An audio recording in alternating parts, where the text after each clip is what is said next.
Yeah, I knew that, yes. Are you serious? Possession, use. Don't you dare have it. What if you use it? We plug in our microphone.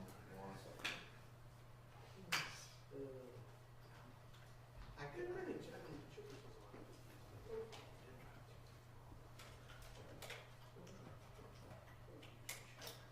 Mic check, mic check, mic check. Mic check. All right, cool, thank you. All right, bye.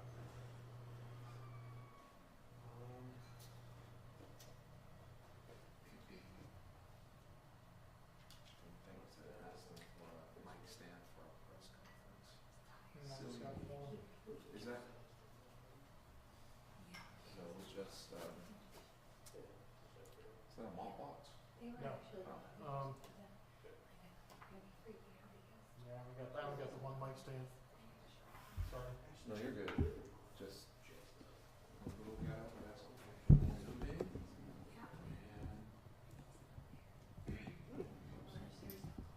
And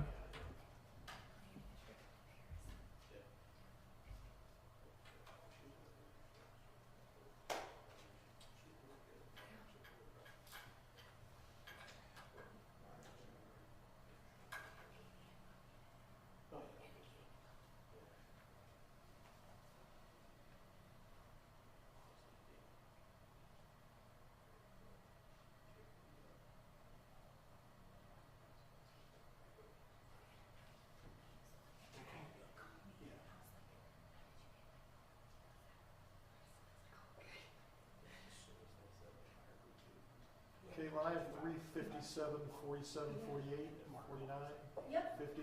same exact. Yep. That'll be to the second one, so we're good.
What's up?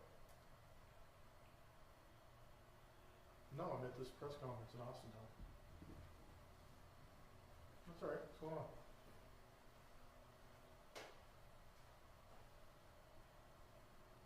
Oh, I'm good. I'm just waiting for it to start. Everything all right? All right. Cool. See you. All right. No, you're all right. Later.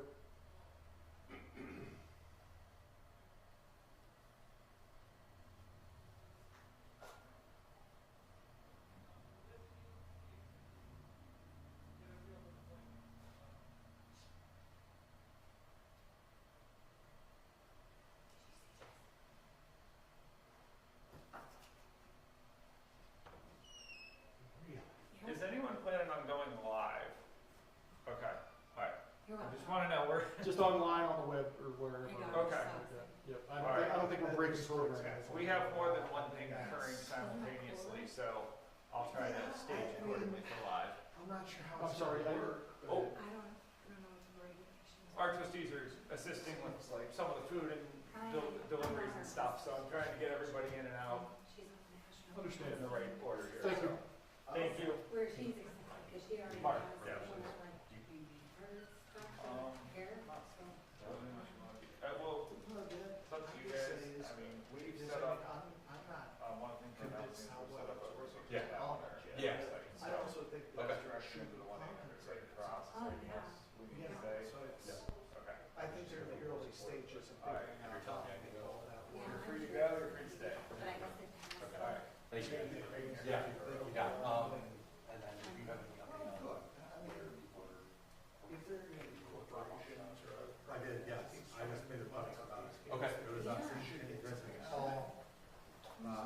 Goodwill. Okay. And something else. Okay. So I don't know. No, you're good. I think- I'll look. Thank you. Thank you.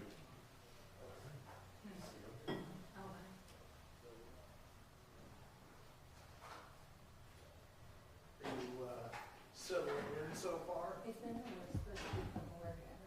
Really? Because, I mean, my center's been open for like 3 days straight. Oh, yeah, that's true. So you started on Monday, Yeah. right? And then this happened. Yeah. Yeah, that is the worst first week of work ever. Because, it's kind of crazy. We help a lot of people, so that's what I always.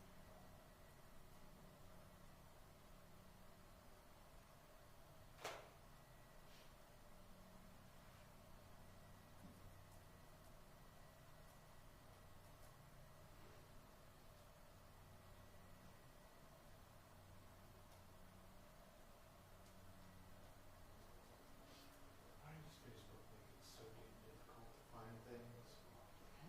But it used to have the timeline slide where you could go down to Yeah. this month of this year. Yeah, not anymore. Like, why would you take that away? And then when you search, it messes it all up. It brings up like weird stuff.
To some degree, I'm sure.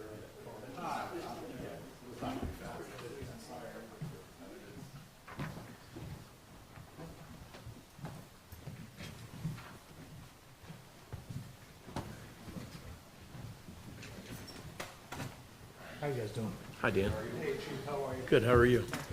Good. How are you? Switch side down, let's get one more. Monica here. No, you're fine.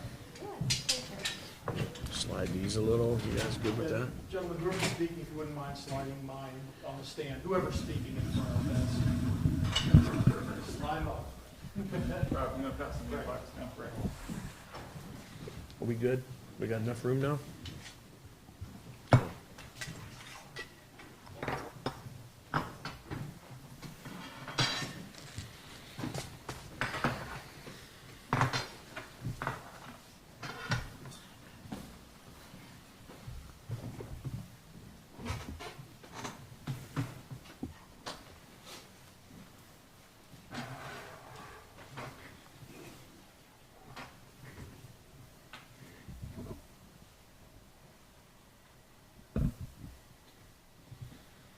Good afternoon. Thank you for joining us. I'm Mark Daffluto. I'm going to take a moment to introduce everybody in the room. I'm the Township Administrator. To my right, I have Chief Valerie Delmont. To her right, I have Trustee Monica Devers. To my left, I have Fire Chief Dave Searcher. To his left, I have Assistant Fire Chief Tom O'Hara. And to his left, I have Trustee Robert Santos. We've had an excellent working team here. Our trustees have been excellent in organizing a community response, and our chiefs have provided excellent leadership to our safety services departments. With that, I'm going to turn it over to Chief Dave Searcher, who's going to address the events over at 850 North Meridian. Good afternoon. We just wanted to give everyone an update with the current information that we have regarding the explosion at 850 North Meridian from Saturday. At this time, the investigation does remain active and ongoing. Preliminary findings appear that it is likely a result of a natural gas explosion. However, investigators have not yet determined the source of the gas or what might have ignited it. The structure has been declared uninhabitable until further notice, and we are making arrangements for residents to retrieve some of their personal and medicinal belongings that they need in the immediate future. Individuals will be contacted individually on when and how they can get their items.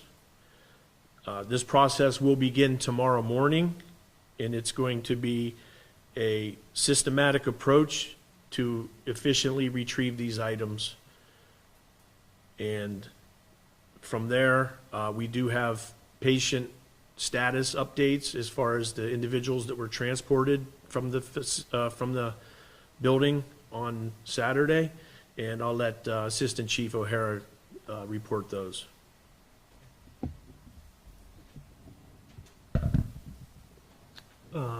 Since we've gotten through the weekend, we have an update on those patients. We had one treated and then transferred to Cleveland Metro in critical condition. One treated and admitted locally and has since been released. One treated and admitted is in stable condition and is expected to be released. And then we had 10 treated and released from local emergency departments.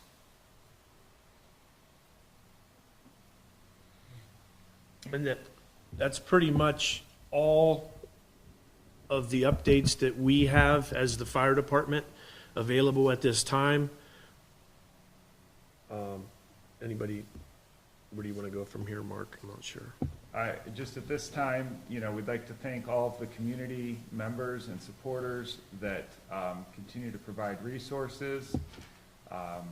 Keep up the hard work. We're still in the process of transitioning to that first stage of recovery where the community agencies take over support for everybody, but we're getting closer.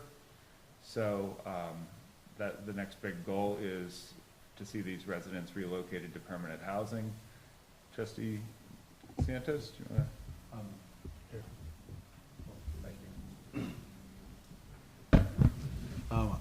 Myself and Monica Devers, fellow trustee, we want to definitely express our, again, you can't do it enough, our heartfelt appreciation for the generosity from not just our business owners, but the residents and everyone all involved. I've said it once and I'll keep saying it again. In 9 hours from when we got the call, every single resident was taken care of and they had a bed to sleep in that night.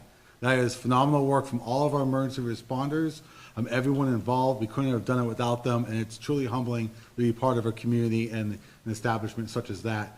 The amount of donations we received, it was phenomenal. They're still coming in. So much that our senior center is becoming quite packed full of them.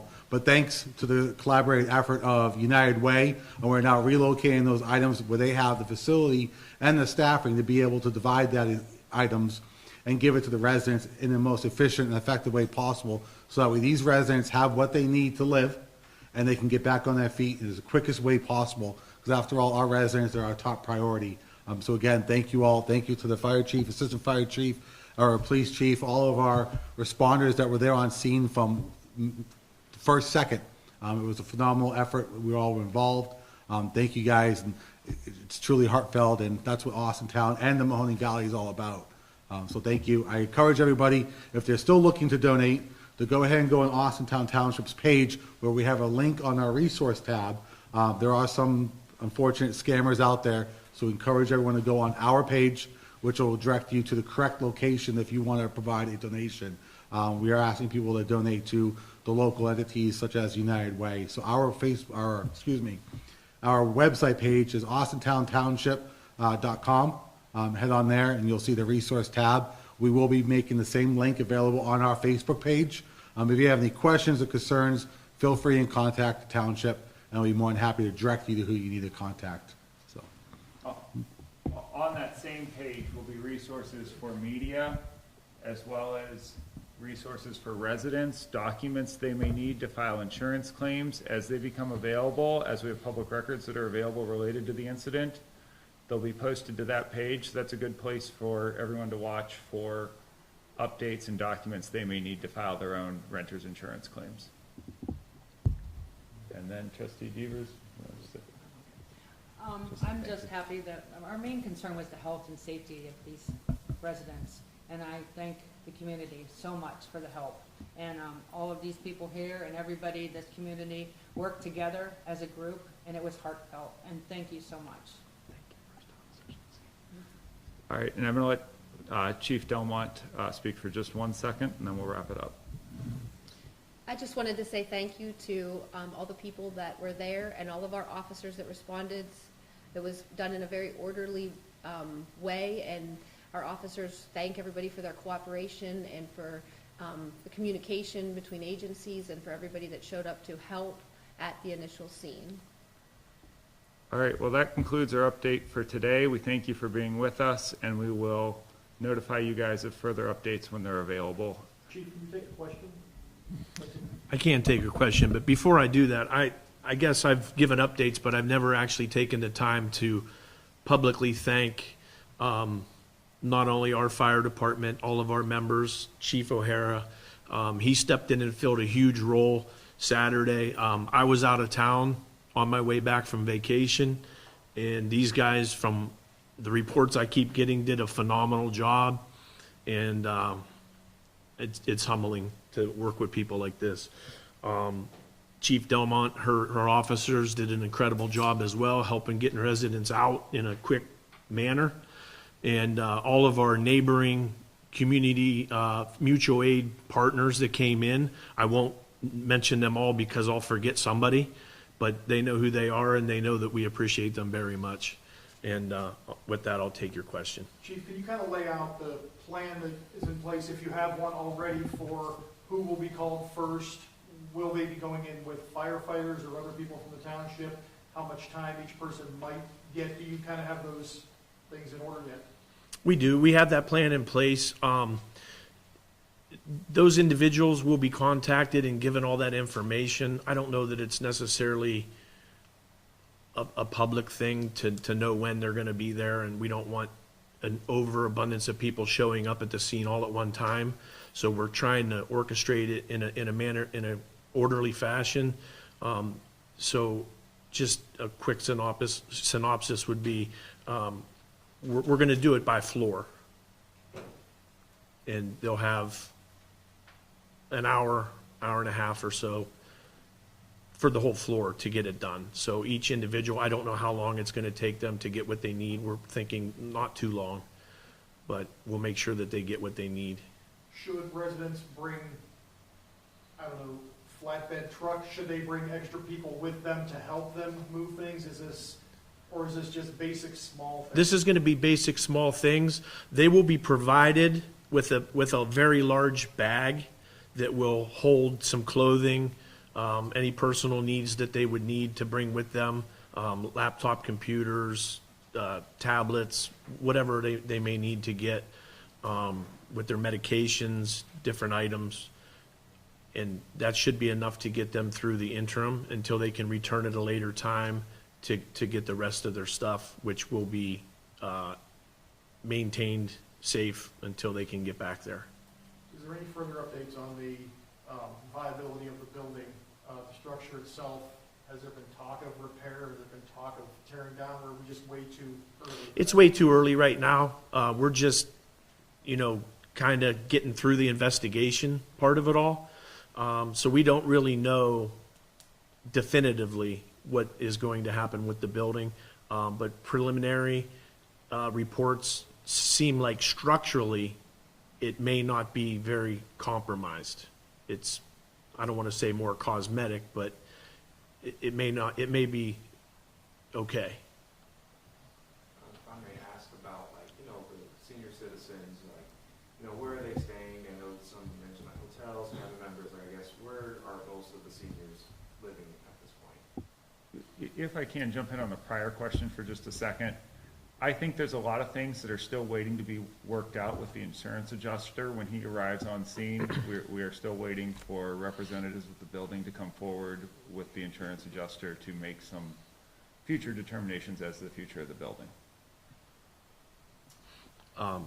As far as your question, sir, there are several facilities that they're housed in currently. I don't know if I'm supposed to disclose those locations or not, to be honest with you. So I apologize for that, but some of them are in nursing facilities, some are in hotels, and some have just gone with family members or friends and staying in other places on their own. And do we know if there was any construction that was being done on the building when this explosion took place? I do not know that information. Chief, we had heard that the management of the building had notified some of the residents that one of the residents had passed away. Is there any truth to that at all? We haven't had any reports of any fatalities at this point. Okay. And to follow up on Caitlin's question, is there any understanding of possible culpability or responsibility, criminal or civil or otherwise right now, as far as how this may have happened or who may be responsible for it? I would personally not speculate on any of that. Okay. Any idea, Chief, when there will be another update, another press conference, or what that might entail? I'll take it. We'll schedule that at the appropriate time when the chief has information to release.